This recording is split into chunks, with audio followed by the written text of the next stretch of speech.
ಇದು ಹಾರುಗೇರಿ ಕ್ರಾಸ್ ಹತ್ತಿರುವ ರೋಡನ್ನು ಬಂದ್ ಮಾಡಲಾಗಿದೆ.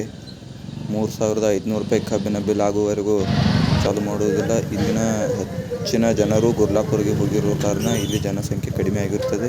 ಈಗ ನಿಮಗೆ ಗುರ್ಲಾಪುರದಲ್ಲಿ ನಡೆಯುತ್ತಿರುವ ಸಂಘಟನೆಯನ್ನು ತೋರಿಸಲಾಗುತ್ತದೆ.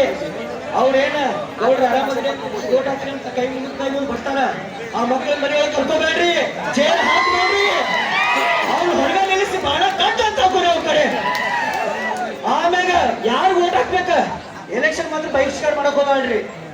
ಓಟ್ ಹಾಕ್ಬೇಕು, ಒಬ್ಬ ರೈತ ನಿಲ್ಲಿಸ್ಬೇಕು, ಒಬ್ಬ ರೈತನ ಎಮ್ಮೆಲ್ಯೆ ಮಾಡ್ಬೇಕು.